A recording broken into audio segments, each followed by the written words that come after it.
ಓಂ ಶಾಂತಿ. ಇಂದಿನ ದಿನಾಂಕ 6/5/2024. ಪ್ರಾರ್ಥ ಮುರುಳಿ ಬಾಪ್ತಾದ ಮಧುಬನ. ಮಧುರ ಮಕ್ಕಳೇ, ಈ ಜನ್ಮದ ಪಾಪಗಳಿಂದ ಹಗುರರಾಗಲು ಮುಕ್ತ ತಂದೆಗೆ ಸತ್ಯವನ್ನು ಹೇಳಿ ಮತ್ತು ತನ್ನ ಇಂದಿನ ಜನ್ಮಗಳ ವಿಕರ್ಮಗಳನ್ನು ಯೋಗಾಗ್ನಿಯಿಂದ ಸಮಾಪ್ತಿ ಮಾಡಿಕೊಳ್ಳಿ. ಪ್ರಶ್ನೆ: ಈಶ್ವರನ ಸೇವಾಧಾರಿಗಳಾಗಲು ಯಾವ ಒಂದು ಚಿಂತೆ ಇರಬೇಕಾಗಿದೆ? ಉತ್ತರ: ನಾವು ನೆನಪಿನ ಯಾತ್ರೆಯಲ್ಲಿದ್ದು ಅವಶ್ಯವಾಗಿ ಪಾವನರಾಗಬೇಕಾಗಿದೆ. ಪಾವನರಾಗಲು ಚಿಂತೆ ಇರಬೇಕಾಗಿದೆ. ಇದೇ ಮುಖ್ಯ ಸಬ್ಜೆಕ್ಟ್ ಆಗಿದೆ. ಯಾವ ಮಕ್ಕಳು ಪಾವನರಾಗಿರುತ್ತಾರೆ ಅವರೇ ತಂದೆಯ ಸಹಯೋಗಿಗಳಾಗಲು ಸಾಧ್ಯ. ತಂದೆಯೊಬ್ಬರೇ ಏನು ಮಾಡುತ್ತಾರೆ.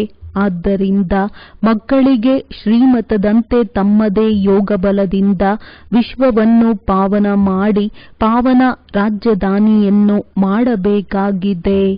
ಮೊದಲು ಸ್ವಯಂವನ್ನು ಪಾವನ ಮಾಡಿಕೊಳ್ಳಬೇಕಾಗಿದೆ. ಓಂ ಶಾಂತಿ. ಇದಂತೂ ಅವಶ್ಯವಾಗಿ ಮಕ್ಕಳು ತಿಳಿದುಕೊಳ್ಳುತ್ತಾರೆ. ನಾವು ತಂದೆಯ ಬಳಿಗೆ ರಿಫ್ರೆಶ್ ಆಗಲು ಹೋಗುತ್ತೇವೆ. ಇಲ್ಲಿ ಸೇವಾ ಕೇಂದ್ರಕ್ಕೆ ಬಂದಾಗ ಈ ರೀತಿ ತಿಳಿದುಕೊಳ್ಳುವುದಿಲ್ಲ. ನೀವು ಮಕ್ಕಳ ಬುದ್ಧಿಯಲ್ಲಿದೆ ಬಾಬಾ ಮಧುಬನದಲ್ಲಿದ್ದಾರೆ ಎಂದು ಇರುತ್ತದೆ. ತಂದೆಯು ಮಕ್ಕಳಿಗಾಗಿ ಮುರುಳಿಯನ್ನು ನುಡಿಸುತ್ತಾರೆ.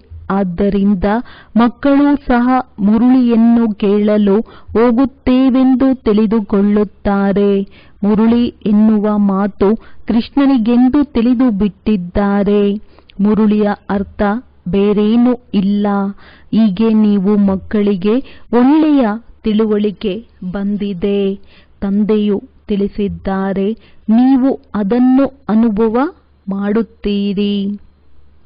ಹೌದು, ನಾವು ಬಹಳ ಬುದ್ಧಿ ಇಲ್ಲದವರಾಗಿದ್ದೇವೆಂದು ಯಾರೂ ತಿಳಿದುಕೊಳ್ಳುವುದಿಲ್ಲ. ಇಲ್ಲಿ ಬಂದಾಗ ನಿಶ್ಚಯ ಬುದ್ಧಿಯವರಾಗುತ್ತಾರೆ. ಅವಶ್ಯವಾಗಿ ನಾವು ಬಹಳ ಬುದ್ಧಿ ಇಲ್ಲದವರಾಗಿ ಬಿಟ್ಟಿದ್ದೆವು. ನೀವು ಸತ್ಯಯುಗದಲ್ಲಿ ಎಷ್ಟೊಂದು ಬುದ್ಧಿವಂತರು, ವಿಶ್ವದ ಮಾಲೀಕರಾಗಿದ್ದೀರಿ. ಯಾರೇ ಮೂರ್ಖರು ವಿಶ್ವದ ಮಾಲೀಕರಾಗುತ್ತಾರೇನೋ? ಈ ಲಕ್ಷ್ಮೀನಾರಾಯಣ ವಿಶ್ವದ ಮಾಲೀಕರಾಗಿದ್ದರು. ಅವರು ಬುದ್ಧಿವಂತರಾಗಿರುವ ಕಾರಣ ಭಕ್ತಿ ಮಾರ್ಗದಲ್ಲಿ ಅವರನ್ನು ಪೂಜಿಸಲಾಗುತ್ತದೆ. ಜಡಚಿತ್ರವೇನು ಮಾತನಾಡುವುದಿಲ್ಲ. ಶಿವತಂದೆಯ ಪೂಜೆ ಮಾಡುತ್ತಾರೆಂದಾಗ ಅವರು ಮಾಡುತ್ತಾರೇನೋ? ಶಿವತಂದೆಯು ಒಮ್ಮೆಯೇ ಬಂದು ಮಾತನಾಡುತ್ತಾರೆ. ಪೂಜೆ ಮಾಡುವವರಿಗೂ ಸಹ ಈ ಜ್ಞಾನ ಹೇಳುವವರಾಗಿದ್ದಾರೆಂದು ತಿಳಿದುಕೊಂಡಿಲ್ಲ. ಕೃಷ್ಣನು ಮುರುಳಿಯನ್ನು ನುಡಿಸುತ್ತಿದ್ದನೆಂದು ತಿಳಿದುಕೊಂಡಿದ್ದಾರೆ. ಯಾರ ಪೂಜೆ ಮಾಡಿದರೂ ಅವರ ಕರ್ತವ್ಯವನ್ನಂತೂ ತಿಳಿದುಕೊಂಡಿಲ್ಲ. ಆದ್ದರಿಂದ ತಂದೆಯು ಬರುವ ತನಕ ಈ ಪೂಜೆಯು ನಿಷ್ಫಲವಾಗುತ್ತದೆ. ನೀವು ಮಕ್ಕಳಲ್ಲಿಯೂ ಸಹ ಕೆಲವರು ಹೇಗೆ ಶಾಸ್ತ್ರ ಮೊದಲಾದವುಗಳನ್ನೇನು ಓದಿಲ್ಲ. ಈಗ ನಿಮಗೆ ಒಬ್ಬ ಸತ್ಯ ತಂದೆ ಓದಿಸುತ್ತಾರೆ. ನೀವು ತಿಳಿದಿದ್ದೀರಿ. ಈಗ ಸತ್ಯವನ್ನು ಓದಿಸುವವರು ಒಬ್ಬರೇ ತಂದೆಯಾಗಿದ್ದಾರೆ. ತಂದೆಗೆ ಸತ್ಯ ಎಂದು ಕರೆಯಲಾಗುವುದು. ನರನಿಂದ ನಾರಾಯಣರಾಗುವ ಸತ್ಯ ಕಥೆಯನ್ನು ತಿಳಿಸುತ್ತಾರೆ. ಅರ್ಥವೇನೋ ಸರಿ ಇದೆ. ಸತ್ಯ ತಂದೆಯೂ ಬರುತ್ತಾರೆ. ಈಗ ನರನಿಂದ ನಾರಾಯಣರಾಗಬೇಕಾದರೆ ಅವಶ್ಯವಾಗಿ ಸತ್ಯಯುಗದ ಸ್ಥಾಪನೆ ಮಾಡುತ್ತಾರಲ್ಲವೇ? ಈ ಹಳೆಯ ಕಲಿಯುಗದ ಪ್ರಪಂಚವನ್ನು ಸ್ಥಾಪಿಸುತ್ತಾರೇನೋ? ಕಥೆಯನ್ನು ಕೇಳುವ ಸಮಯದಲ್ಲಿ ನಾವು ನರನಿಂದ ನಾರಾಯಣರಾಗುತ್ತೇವೆಂದು ಯಾರ ಬುದ್ಧಿಯಲ್ಲಿಯೂ ಇರುವುದಿಲ್ಲ. ಈಗ ನಿಮಗೆ ನರನಿಂದ ನಾರಾಯಣರಾಗುವ ರಾಜಯೋಗವನ್ನು ಕಲಿಸುತ್ತಾರೆ. ಇದೂ ಸಹ ಹೊಸ ಮಾತೇನಲ್ಲ. ತಂದೆಯು ತಿಳಿಸುತ್ತಾರೆ, ನಾನು ಕಲ್ಪ ಕಲ್ಪವೂ ಬಂದು ತಿಳಿಸುತ್ತೇನೆ. ಯುಗ ಯುಗದಲ್ಲಿ ನಾನು ಹೇಗೆ ಬರಲಿ? ಬ್ರಹ್ಮನ ಚಿತ್ರವನ್ನು ತೋರಿಸಿ ಇದು ಅವರ ರಥವಾಗಿದೆ ಎಂದು ತಿಳಿಸಿ. ಇವರು ಅನೇಕ ಜನ್ಮಗಳ ಅಂತ್ಯದ ಜನ್ಮದಲ್ಲಿ ಪತಿತರಾಗಿದ್ದಾರೆ. ಈಗ ಇವರೂ ಸಹ ಪಾವನರಾಗುತ್ತಾರೆ. ನಾವು ಸಹ ಆಗುತ್ತೇವೆ. ಆದರೆ ಯೋಗ ಬಲದ ವಿನಃ ಯಾರೂ ಪಾವನರಾಗುವುದಿಲ್ಲ. ವಿಕರ್ಮ ವಿನಾಶವಾಗಲು ಸಾಧ್ಯವಿಲ್ಲ. ನೀರಿನಲ್ಲಿ ಸ್ನಾನ ಮಾಡುವುದರಿಂದ ಯಾರೂ ಪಾವನರಾಗುವುದಿಲ್ಲ. ಇದು ಯೋಗಾಗ್ನಿಯಾಗಿದೆ. ನೀರು ಅಗ್ನಿಯನ್ನು ನಂದಿಸುವಂಥದ್ದು, ಅಗ್ನಿ ಸುಡುವಂಥದ್ದಾಗಿದೆ. ಇದರಿಂದ ವಿಕರ್ಮ ವಿನಾಶವಾಗಲು ನೀರೇನು ಅಗ್ನಿಯಂತೂ ಅಲ್ಲ. ಇವರು ಎಲ್ಲರಿಗಿಂತ ಹೆಚ್ಚು ಗುರುಗಳನ್ನು ಮಾಡಿಕೊಂಡಿದ್ದರು. ಬಹಳ ಶಾಸ್ತ್ರಗಳನ್ನು ಓದಿದ್ದಾರೆ. ಆ ಜನ್ಮದಲ್ಲಿ ಪಂಡಿತನಂತೆ ಇದ್ದರು. ಆದರೆ ಅದರಿಂದ ಏನೂ ಲಾಭ ಸಿಗಲಿಲ್ಲ. ಅದರಿಂದ ಪುಣ್ಯಾತ್ಮ ಆಗುವುದಿಲ್ಲ. ಇನ್ನು ಪಾಪವನ್ನು ಮಾಡುತ್ತಾ ಬಂದೆವು. ತಂದೆಯು ತಿಳಿಸುತ್ತಾರೆ, ಯಾರು ತಮ್ಮನ್ನು ಮಕ್ಕಳೆಂದು ತಿಳಿದುಕೊಳ್ಳುತ್ತಾರೆ ಈ ಜನ್ಮದಲ್ಲಿ ಮಾಡಿರುವ ಪಾಪವನ್ನು ತಂದೆಯ ಸನ್ಮುಖದಲ್ಲಿ ಬಂದಾಗ ಎಲ್ಲವನ್ನೂ ತಿಳಿಸಿಬಿಡಬೇಕು. ಆಗ ಹಗುರವಾಗಿ ಬಿಡುತ್ತದೆ. ನಂತರ ಜನ್ಮ ಜನ್ಮಾಂತರದ ಪಾಪ ಕರ್ಮದ ಹೊರೆಯನ್ನು ಪುರುಷಾರ್ಥ ಮಾಡಿ ದೂರ ಮಾಡಿಕೊಳ್ಳಬೇಕು. ಆಗ ಈ ಜನ್ಮದಲ್ಲಿ ಹಗುರವಾಗಿ ಬಿಡುತ್ತೀರಿ. ತಂದೆಯು ಯೋಗದ ಮಾತನ್ನು ತಿಳಿಸುತ್ತಾರೆ. ಯೋಗದಿಂದ ವಿಕರ್ಮ ವಿನಾಶವಾಗುತ್ತದೆ. ಈ ಮಾತುಗಳನ್ನು ನೀವು ಈಗ ಕೇಳುತ್ತೀರಿ. ಸತ್ಯಯುಗದಲ್ಲಿ ಈ ಮಾತುಗಳನ್ನು ಯಾರೂ ಹೇಳುವುದಿಲ್ಲ. ಹೀಗೆ ನಾಟಕವು ಮಾಡಲ್ಪಟ್ಟಿದೆ. ಸೆಕೆಂಡ್ ಬೈ ಸೆಕೆಂಡ್ ಈ ನಾಟಕವು ಸುತ್ತುತ್ತಿರುತ್ತದೆ. ಒಂದು ಸೆಕೆಂಡ್ ಮತ್ತೊಂದು ಸೆಕೆಂಡಿನೊಂದಿಗೆ ಹೋಲುವುದಿಲ್ಲ. ಗಳಿಗೆ ಗಳಿಗೆಗೆ ಆಯಸ್ಸು ಕಡಿಮೆಯಾಗುತ್ತಾ ಇರುತ್ತದೆ.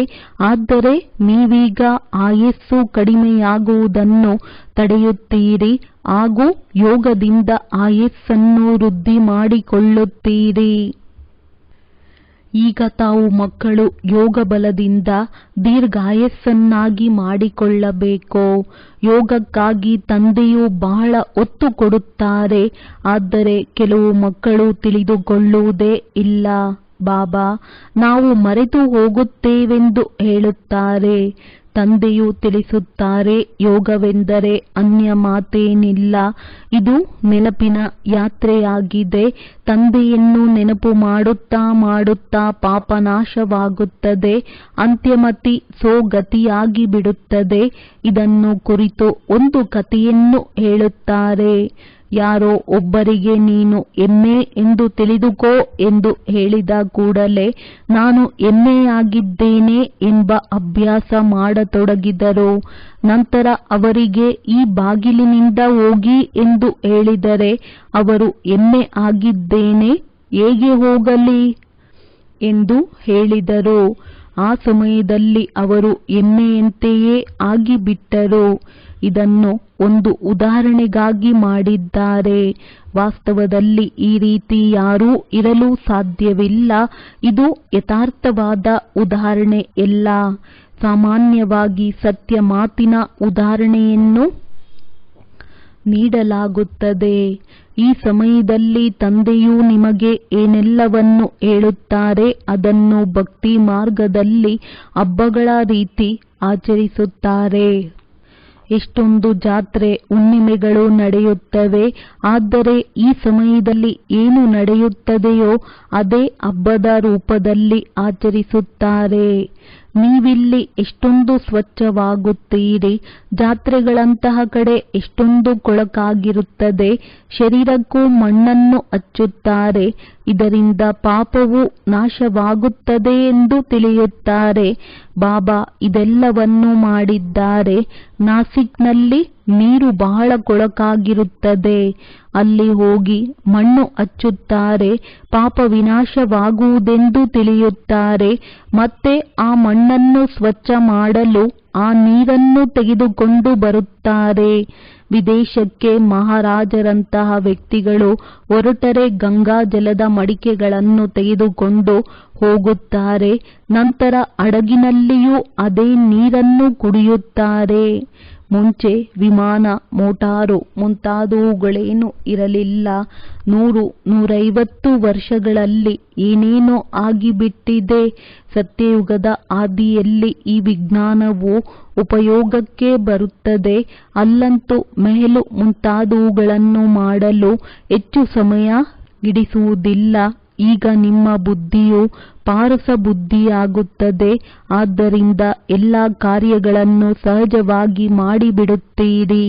ಹೀಗೆ ಇಲ್ಲಿ ಮಣ್ಣಿನ ಇಟ್ಟಿಗೆಯನ್ನು ತಯಾರಿಸುತ್ತಾರೆ, ಅಲ್ಲಿ ಚಿನ್ನದ ಇಟ್ಟಿಗೆಯಾಗುತ್ತದೆ. ಇದನ್ನು ಕುರಿತು ಮಾಯಾ ಮಚಂದರನ ಆಟವನ್ನು ತೋರಿಸುತ್ತಾರೆ. ಅವರು ಇದನ್ನು ಪ್ರದರ್ಶಿಸುವ ಸಲುವಾಗಿ ಕುಳಿತು ನಾಟಕವನ್ನಾಗಿ ಮಾಡಿದ್ದಾರೆ. ಆದರೆ ಸ್ವರ್ಗದಲ್ಲಿ ಚಿನ್ನದ ಇಟ್ಟಿಗೆಗಳು ಅವಶ್ಯವಾಗಿ ಇರುತ್ತದೆ. ಅದನ್ನು ಸ್ವರ್ಣಿಮ ಯುಗವೆಂದು ಕರೆಯಲಾಗುವುದು. ಇದನ್ನು ಕಬ್ಬಿಣದ ಯುಗವೆಂದು ಕರೆಯಲಾಗುವುದು. ಸ್ವರ್ಗವನ್ನು ಎಲ್ಲರೂ ನೆನಪು ಮಾಡುತ್ತಾರೆ. ಸ್ವರ್ಗದ ಚಿತ್ರಗಳು ಸಹ ಶಾಶ್ವತವಾಗಿ ಉಳಿದಿವೆ. ಆದಿ ಸನಾತನ ಧರ್ಮವೆಂದು ಹೇಳುತ್ತಾ ಹಿಂದೂ ಧರ್ಮವೆಂದು ಹೇಳಿಬಿಡುತ್ತಾರೆ.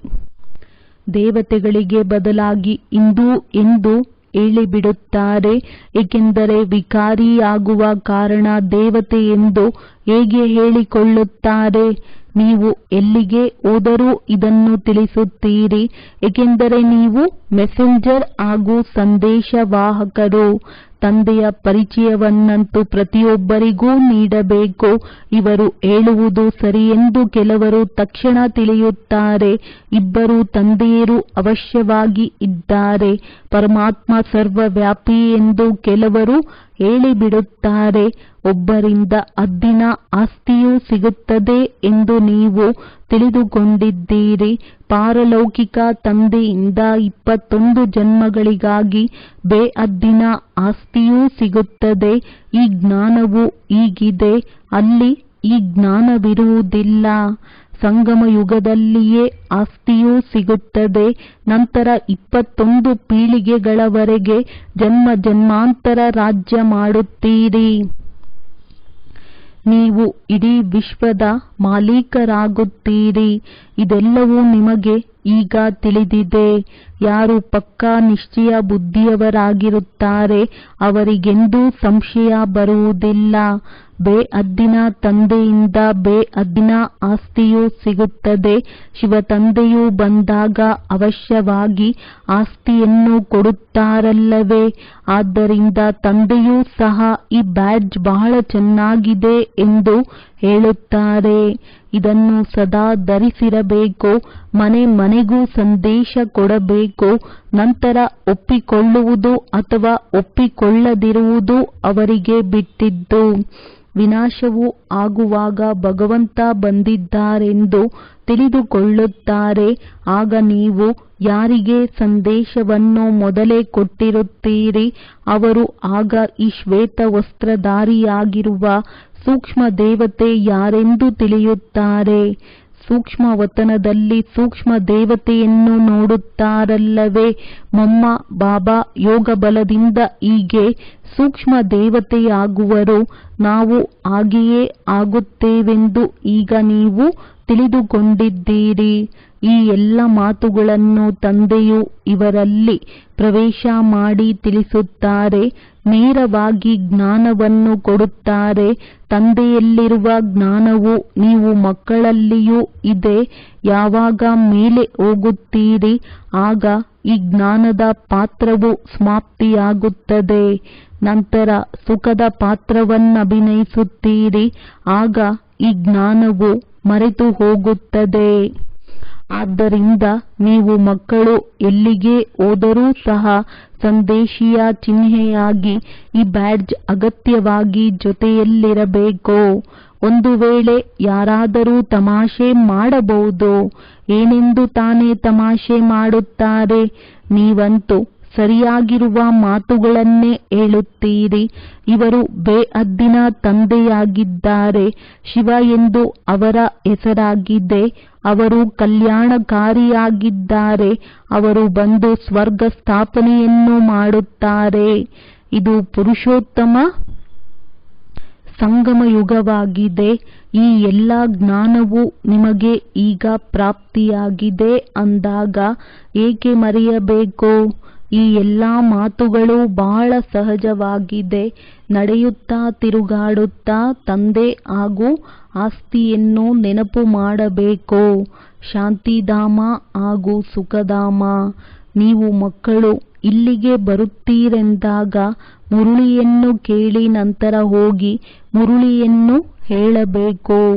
ಕೇವಲ ನಿಮಿತ್ತ ಸಹೋದರಿ ಮಾತ್ರ ಮುರುಳಿ ನುಡಿಸುವಂತಾಗಬಾರದು. ನಿಮಿತ್ತ ಸಹೋದರಿಯು ತಮ್ಮ ಸಮಾನ ಮಾಡಿ ತಯಾರು ಮಾಡಬೇಕು. ಆಗ ಅನೇಕರ ಕಲ್ಯಾಣ ಮಾಡಲು ಸಾಧ್ಯವಾಗುತ್ತದೆ. ಒಂದು ವೇಳೆ ಒಬ್ಬ ನಿಮಿತ್ತ ಸಹೋದರಿ ಬೇರೆ ಕಡೆ ಹೋದಾಗ ಉಳಿದವರು ಏಕೆ ಸೇವಾ ಕೇಂದ್ರವನ್ನು ನಡೆಸಬಾರದು? ಉಳಿದವರು ಧಾರಣೆ ಮಾಡಿರುವುದಿಲ್ಲವೇನು? ವಿದ್ಯಾರ್ಥಿಗೆ ಓದುವುದು ಹಾಗೂ ಓದಿಸುವುದರಲ್ಲಿ ರುಚಿ ಇರಬೇಕು. ಮುರುಳಿಯಂತೂ ಬಹಳ ಸಹಜವಾಗಿದೆ. ಯಾರು ಬೇಕಾದರೂ ಧಾರಣೆ ಮಾಡಿ ಕ್ಲಾಸ್ ಮಾಡಬಹುದು. ಇಲ್ಲಿ ತಂದೆಯೂ ಕುಳಿತಿದ್ದಾರೆ. ಮಕ್ಕಳು ಯಾವುದೇ ಮಾತಿನಲ್ಲಿಯೂ ಸಂಶಯ ಪಡಬಾರದೆಂದು ತಿಳಿಸುತ್ತಾರೆ. ಒಬ್ಬ ತಂದೆಯೇ ಎಲ್ಲವನ್ನೂ ತಿಳಿಸುತ್ತಾರೆ. ಗುರಿ ಉದ್ದೇಶವೂ ಒಂದೇ ಆಗಿದೆ. ಇದರಲ್ಲಿ ಯಾವ ಪ್ರಶ್ನೆಯನ್ನೂ ಕೇಳುವ ಅವಶ್ಯಕತೆ ಇಲ್ಲ. ಮುಂಜಾನೆ ಎದ್ದು ಮಕ್ಕಳಿಗೆ ನೆನಪಿನ ಯಾತ್ರೆಯಲ್ಲಿ ಸಹಯೋಗ ನೀಡುತ್ತೇನೆ. ಬೇಅದ್ದಿನ ಮಕ್ಕಳೆಲ್ಲ ನೆನಪು ಮಾಡುತ್ತಾರೆ. ನೀವು ಎಲ್ಲ ಮಕ್ಕಳು ಈ ನೆನಪಿನ ಸಹಯೋಗದಿಂದ ವಿಶ್ವವನ್ನೆಲ್ಲ ಪಾವನ ಮಾಡಬೇಕು. ಇದರಲ್ಲಿ ನೀವು ಸಹಯೋಗ ಕೊಡುತ್ತೀರಿ. ಜಗತ್ತನ್ನೆಲ್ಲ ಪವಿತ್ರ ಮಾಡಬೇಕಾಗಿದೆಯಲ್ಲವೇ?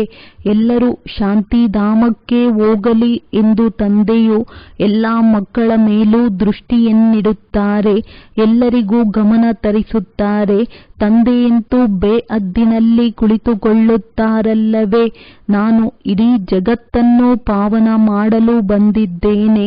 ಜಗತ್ತೆಲ್ಲ ಪವಿತ್ರವಾಗುವ ಶಕ್ತಿಯನ್ನು ಕೊಡುತ್ತೇನೆ.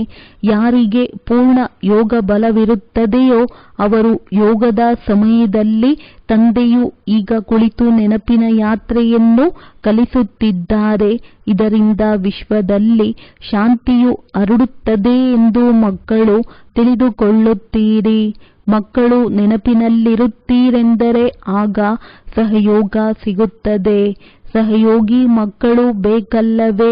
ಈಶ್ವರನ ಸಹಯೋಗಿಗಳು ನಿಶ್ಚಯ ಬುದ್ಧಿಯವರೇ ನೆನಪು ಮಾಡುತ್ತಾರೆ.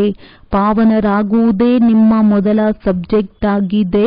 ಆದ್ದರಿಂದ ನೀವು ಮಕ್ಕಳು ತಂದೆಯ ಜೊತೆ ನಿಮಿತ್ತರಾಗುತ್ತೀರಿ. ಏ ಪತಿತ ಪಾವನ ಬನ್ನಿ ಎಂದು ತಂದೆಯನ್ನು ಕರೆಯುತ್ತೀರಿ. ಅಂದಾಗ ಅವರೊಬ್ಬರೇ ಏನು ಮಾಡುತ್ತಾರೆ? ನಿಮಗೆ ತಿಳಿದಿದೆ, ನಾವು ವಿಶ್ವವನ್ನು ಪಾವನ ಮಾಡಿ ಇಡೀ ವಿಶ್ವದ ಮೇಲೆ ರಾಜ್ಯಭಾರ ಮಾಡುತ್ತೇನೆ. ಬುದ್ಧಿಯಲ್ಲಿ ಇಂತಹ ನಿಶ್ಚಯವಿದ್ದಾಗ ನಶೆ ಏರುತ್ತದೆ. ನಾವು ತಂದೆಯ ಶ್ರೀಮತದಿಂದ ನಮ್ಮದೇ ಯೋಗ ಬಲದಿಂದ ನಮಗಾಗಿ ರಾಜಧಾನಿಯನ್ನು ಸ್ಥಾಪನೆ ಮಾಡುತ್ತಿದ್ದೇವೆಂದು ನೀವು ಮಕ್ಕಳು ತಿಳಿದುಕೊಂಡಿದ್ದೀರಿ. ಈ ನಶೆ ಏರಬೇಕು. ಇದು ಆತ್ಮಿಕ ಮಾತಾಗಿದೆ. ಪ್ರತಿ ಕಲ್ಪದಲ್ಲಿ ತಂದೆಯು ಈ ಆತ್ಮಿಕ ಬಲದಿಂದ ನಮ್ಮನ್ನು ವಿಶ್ವದ ಮಾಲೀಕರನ್ನಾಗಿ ಮಾಡುತ್ತಾರೆಂದು ನೀವು ತಿಳಿದಿದ್ದೀರಿ. ಈಗ ನಿಮ್ಮ ತಲೆಯಲ್ಲಿ ಈ ನೆನಪಿನ ಯಾತ್ರೆಯ ಚಿಂತೆ ಇದೆ. ಪುರುಷಾರ್ಥ ಮಾಡಬೇಕಾಗಿದೆ. ವ್ಯಾಪಾರ ಮುಂತಾದವುಗಳನ್ನು ಮಾಡುತ್ತಾ ನೆನಪಿನ ಯಾತ್ರೆಯಲ್ಲಿರಬೇಕು. ಸದಾ ಆರೋಗ್ಯವಂತರಾಗಲು ತಂದೆಯು ಅತಿ ಶಕ್ತಿಶಾಲಿ ಸಂಪಾದನೆಯನ್ನು ಮಾಡಿಸುತ್ತಾರೆ. ಈ ಸಮಯದಲ್ಲಿ ಎಲ್ಲವನ್ನೂ ಮರೆಯಬೇಕಾಗಿದೆ. ನಾವಾತ್ಮರು ಮನೆಗೆ ಹಿಂತಿರುಗುತ್ತಿದ್ದೇವೆ. ಆತ್ಮ ಅಭಿಮಾನಿಯಾಗುವ ಅಭ್ಯಾಸ ಮಾಡಿಸಲಾಗುತ್ತದೆ. ತಿನ್ನುತ್ತಾ, ಕುಡಿಯುತ್ತಾ, ನಡೆಯುತ್ತಾ, ಓಡಾಡುತ್ತಾ ನೆನಪು ಮಾಡಲು ಆಗುವುದಿಲ್ಲವೇ? ಬಟ್ಟೆಯನ್ನು ಹೊಲೆಯುತ್ತಾ ತಂದೆಯ ನೆನಪಿನಲ್ಲಿರಬೇಕು. ಇದು ಬಹಳ ಸಹಜವಾಗಿದೆ. 84 ಜನ್ಮಗಳ ಚಕ್ರವು ಸಮಾಪ್ತಿಯಾಯಿತೆಂದು ನೀವು ತಿಳಿದಿದ್ದೀರಿ. ಈಗ ತಂದೆಯು ನಾವಾತ್ಮರಿಗೆ ರಾಜಯೋಗವನ್ನು ಕಲಿಸಲು ಬಂದಿದ್ದಾರೆ. ಪ್ರಪಂಚದ ಚರಿತ್ರೆ ಭೂಗೋಳ ಪುನರಾವರ್ತನೆಯಾಗುತ್ತಿರುತ್ತದೆ. ಕಲ್ಪದ ಹಿಂದೆಯೂ ಹೀಗೆ ಆಗಿತ್ತು. ಈಗ ಮತ್ತೆ ಪುನರಾವರ್ತನೆಯಾಗುತ್ತಿದೆ. ಈ ಪುನರಾವರ್ತನೆಯ ರಹಸ್ಯವನ್ನು ತಂದೆಯೇ ತಿಳಿಸುತ್ತಿದ್ದಾರೆ. ಪ್ರತಿಯೊಬ್ಬರದು ಈ ನಾಟಕದಲ್ಲಿ ಪಾತ್ರವೂ ಸಿಕ್ಕಿದೆ. ಅದನ್ನು ಅವರು ತಿಳಿಸಿಕೊಡುತ್ತಾರೆ.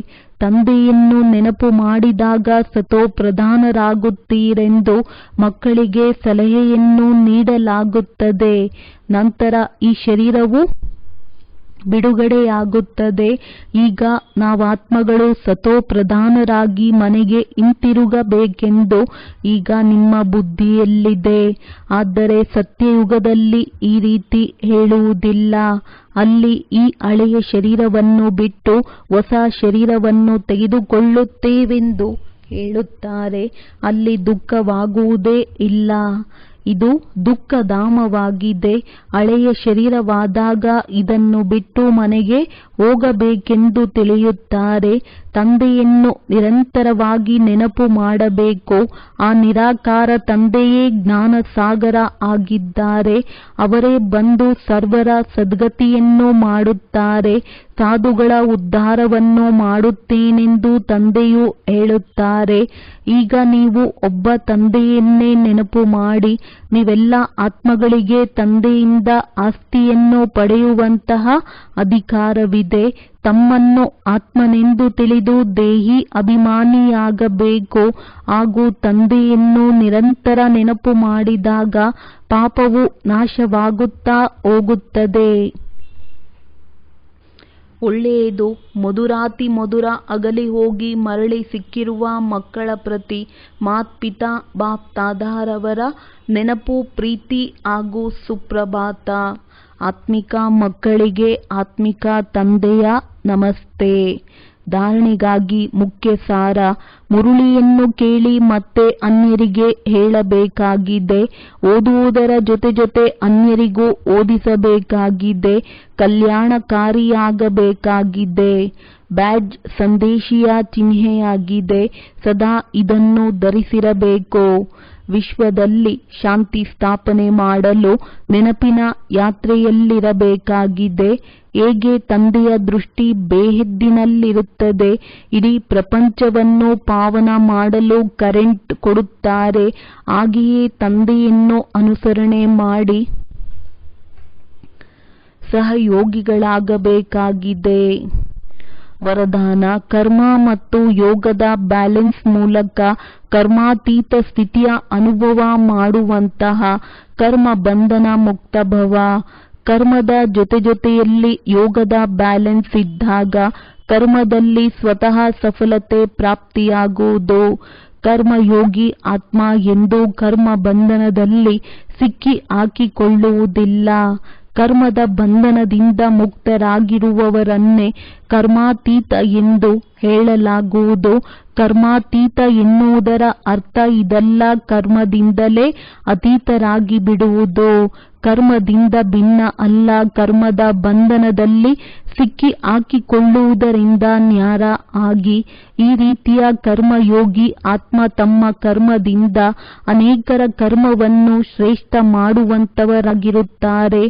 ಅವರಿಗೆ ಎಲ್ಲಾ ಕಾರ್ಯವೂ ಮನೋರಂಜನೆ ಎಂದೆನಿಸುತ್ತದೆ. ಕಷ್ಟದ ಅನುಭವ ಆಗುವುದಿಲ್ಲ. ಸ್ಲೋಗನ್. ಪರಮಾತ್ಮನ ಪ್ರೀತಿಯೇ ಸಮಯದ ಗಡಿಯಾರವಾಗಿದೆ. ಯಾವುದು ಅಮೃತ ವೇಳೆ ಎಚ್ಚರ ಮಾಡಿಸುತ್ತದೆ. ಒಳ್ಳೆಯದು. ಓಂ ಶಾಂತಿ.